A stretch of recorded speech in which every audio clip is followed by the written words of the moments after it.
I'm going to give you 3 reasons why this is the best family hauler in class with some pros and cons and compare it to the competition. This is a 2025 Honda Odyssey Sport L. I'm Anthony from Hawkeye Rides. This year we have dropped the EX. So they've trimmed down the trims. 4 options, making it a little bit easier, but there's still no hybrid variant, which Kia now has went into that slot, so it gives more competition to Toyota Sienna because you can only get hybrid variants there.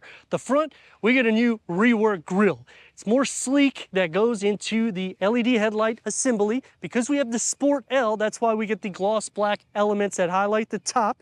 The lower fog lamps that are also LED, this matte black has been enlarged with the grille pattern on the lower, so it looks more dynamic. When you're putting this against other vehicles in its class, I feel like it still looks like a minivan. But I mean, let me know your thoughts on that. I feel like the Kia Telluride is going to look more like an SUV because it's more boxy, where this just stays sloped down, which, because we got a light refresh for the front, I would have liked to see them pick it up a little bit. Underneath the hood is going to house the same 3.5 liter V6 producing 280 horsepower with 262 pound-feet of torque paired to a 10-speed automatic transmission, achieving 19 mpgs for the city, 28 mpgs for the highway. If you need more, there's a lot of hybrid variants now. You can even go into the Chrysler Pacifica, but the price on that's going to be around $60,000 when you go into the Pinnacle trim. But in the same aspect, that's going to look like a Maybach. So when you're considering minivans, that one's going to be the most stylish, but this one's going to be the most sporty because that Sport L gives us these 19-inch wheels with the gloss black, as well as the side view mirrors, all the window trims, a touch on the top, taking it into the trunk lid spoiler that's going to surround it. So it's giving us the essence of a sports minivan, but in the same aspect, I would like him to give it a little bit more of a box structure. But now one of the problems that I have is it does have the VCM, vehicle cylinder management, which deactivates cylinders to give you better MPGs. This is why I feel like Honda has dropped the ball. This is 2025, we don't have a hybrid. They're putting a hybrid in every single vehicle. This year we have it in the Civic. Why don't they put it here? I mean, let me know your thoughts on that.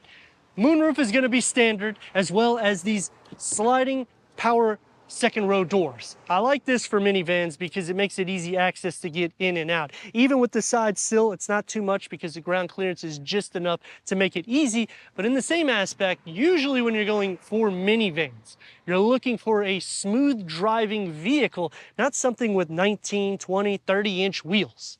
You want something more like 16, 17-inch wheels so you have a little bit more meat on the tire. The Sport L comes into the back. LED taillights, they're going to be smoked out with the gloss black that goes into the Honda badging. The Touring trim adds the front and rear parking sensors with a standard reverse camera. The lower, this is something special because this is off of the NSX. These reflectors that are vertical.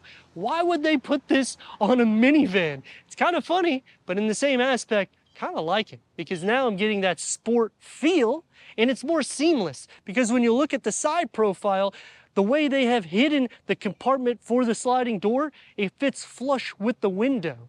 Look at a Toyota, you can see it. Taking me to the first reason why this is the best family hauler. Not only do you get 4,500 pounds of towing, which is crazy, the best in class with cargo capacity. It's also the pinnacle for minivans. Because let's face it, when you go into the clubs of minivans, I personally like SUVs, and there's nothing wrong with owning a minivan. It's just not my cup of tea, I guess.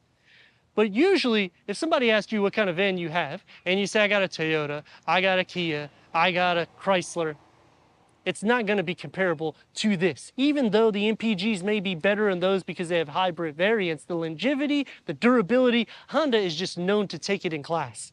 Power liftgate is standard on all 4 trims, going into 32.8 cubic feet of storage behind the third row. But one con that I have is this liftgate area. I'm 6'3", look what happens. I can't go underneath it. I have to literally go like this in order to put my cargo in the vehicle. If I was to purchase this, you have a storage with a storage pocket in the top and the bottom, another storage pocket, 12-volt charger, and it's a deep storage pocket folding down, which will go inside. That's going to give us a total of 86.6 cubic feet of storage. I like how it folds because it is flat. So that does make it a lot more easy, but picking them up, they are pretty heavy. But unfortunately, to fold down those seats, you have to go inside to do so. But there is another cool feature that you can use with this vehicle that is only on this vehicle, and it's the magic seat. First, you can remove this seat completely out. You're gonna get a max cargo of 140.7 cubic feet, which is the most in class. And with it removed, you have captain seats, and you can also slide these seats over. So that way you can just have two seats there and a larger entrance to go into the third row. The key fob for the Odyssey Sport L. Leather seats as standard, as well as heated front seats, 12-way power seat adjustment for the driver, 8-way power seat adjustment for the passenger, their captain's seat configuration, contrast stitch in red because of the Sport L, that's going to be in the first and second row. Ventilated seats will be only on the touring, memory for the driver. And the interior has been cleaned up a little bit as well. Let's fire it up.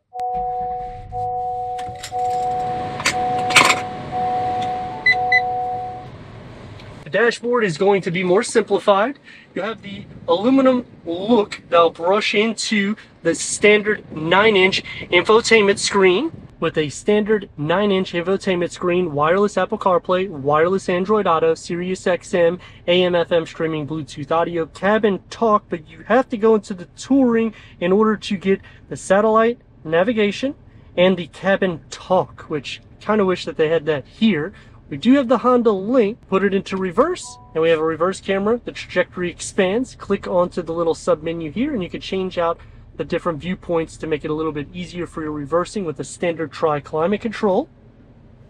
To put it into gear, it's all simplified here. 2 USB ports with a 12 volts. I'm not a huge fan of this configuration either, but I like that you can open this when I can find it. It's just like an ashtray, but it kind of makes you feel more like an SUV. Wireless charging pad is going to be standard on all trims, and you have a little storage cubby here that opens up to a deep storage pocket. Leather wrap steering wheel, multi-function. Heated steering wheel is only on the Elite trim. Adaptive cruise control, lane keep assist with the paddle shifts. The gauge cluster can go through an array of different content for the driver, including the turn-by-turn navigation when you get onto the touring trim. And headroom is actually good. The leg space can be a little bit cramped the way it is in this cockpit, because this kind of goes inward, so it helps a little bit giving you knee space to rest for a long journey, but you can already see my knees are up in the air. Door panel and dashboard configuring together. I do like how it's more simplified, but I don't like how there's not a lot of soft materials and you still have a lot of buttons here. And I get it, these are easy buttons to configure, but I mean, when you think about all these buttons and that, it's not as simplified as some of the rivals. Soft to touch here, one touch up and down for the front windows, 2 tiers of storage similar to the Pilot, Passport, and Ridgeline. But another cool thing about the Sport L is that you get a red ambient lighting found throughout, auto dimming rear view mirror, and a moonroof. Going into the second row, power sliding doors, easy opening, doesn't have that much for clearance. Captain seat configuration, there's that contrast stitch in red because the Sport L. Cup holders with kind of a mint pocket here, more cup holders, USB ports, storage behind both of the front seats. The third climate control is still on the right side like most. Headroom is still good, as well as leg space, and you can slide these forward pretty high up, and you can slide it back, as well as reclining these seats. To close the door, simply hit close. You got the air vent here on the side, manual sunshades in the second row. You have a little bit of an armrest with a cup or beverage holder here, something for some mints and maybe a large device, and you can just fold this down so it's a little bit more of a comfortable ride. Sliding into the center, we're gonna have to lift this up. The floor is more or less flat, so you're not gonna be sharing any feet space at all. The same thing with butt, leg, and shoulder space. I like how wide the interior is on this minivan, but sitting in the center, it does start hitting the headliner a little bit at 6'3" because the way it's carved out from the moonroof. For the third row access, pull this lever, slide it forward, and that's the entrance that you have. For someone tall like me, a little bit more tight and cramped. Cup holders with another little storage pocket, air vents, USB ports on one side with a home plug on the other, and that's because we are on the Sport L trim. Slide this back so that way you can see. Leg space isn't bad. I do like the comfort level for this armrest. It's picked up a little bit more so it makes it more desirable for someone tall, and headroom is actually the best in class. Sliding into the center, not gonna have an issue here. You will be sharing some feet space though, because this does bulge out a little bit more so, but butt, leg, and shoulder space is actually quite good. This is almost the same size as a small SUV. That's why these vans are so practical, giving me the second reason why I would pick this. 280 horsepower with 262 pound-feet of torque. Is it motivated? Well, let's see.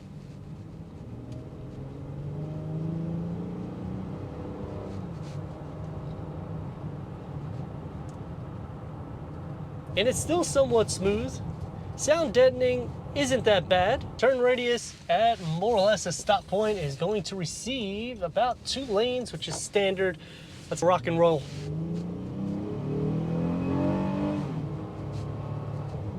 It's quick and it's smooth. It's not as limousine-ified as I would like, because when I'm thinking about cars in its class, the new Kia Carnival does a great job in the interior, because under 50 grand, you're gonna get a lot of standard amenities, but at 44 grand here, you're getting so much more value. That's gonna take me to some pros and cons. Starting with the pros, you get standard tri-climate control, standard wireless charger, standard wireless Apple CarPlay, wireless Android Auto, standard leather seats, power front seats, heated front seats. I mean, that itself is a huge deal when you're considering competition. Now on the cons, I don't like the way this infotainment screen is more towards the window, because it makes it a little bit more away from me to use the touchscreen capabilities. It's also 9-inch. I would like it to be a little bit longer. I mean, when you're looking at competition, they're cleaning up and taking away buttons. Here we got buttons everywhere, which is definitely a con. You obviously get used to it, and this is a car you're gonna drive for well over 100,000 miles. Not a huge fan of the VCM, vehicle cylinder deactivation, but in the same aspect, I get it. They don't have a hybrid variant. They gotta do something to increase the 19 and 28 mpgs. Some other pros is we no longer have the EX. For trims, it's easier to option, but then I dislike that you can't option features. You have to go up trim choices. But in the same aspect, I mean, you're under 45 grand, so you're getting a lot of value, which is the third reason why this is the best family hauler in class. Going back, you have to go up into the touring if you want more charging ports for the third row, if you want that 12.8-inch entertainment screen for the second row. The contrast stitching does not go into the third row for the Sport L, which I kind of wish they did that, because it would make it look a little bit more sporty for those occupants back there. There's a few things they could touch up, but the fact that they've cleaned up the exterior, they've given us this sporty style with this trim, making it easier to option the vehicle, and it's not that over the top in pricing. As for competition, this is going to be one of the most smooth vehicles in class, especially because the seats are so comfortable, but you do not have as much leg space in the front as you would in the Kia. Toyota, your legs are going to be sitting up in the air as well. It does feel a little bit wide in the lane, but that's to be expected. It has a lot of motivation, and even though the clearance isn't like 7-8 inches, you can still go over pretty much any terrain. So I like that, but it does feel more like a truck slash SUV drive shaped into a minivan, because there is a lot of bits that's from the Pilot, from the Passport, and from the Ridgeline, because they blend it all in to make this vehicle. And I'd like to thank Regal Honda for giving us this 2025 Honda Odyssey.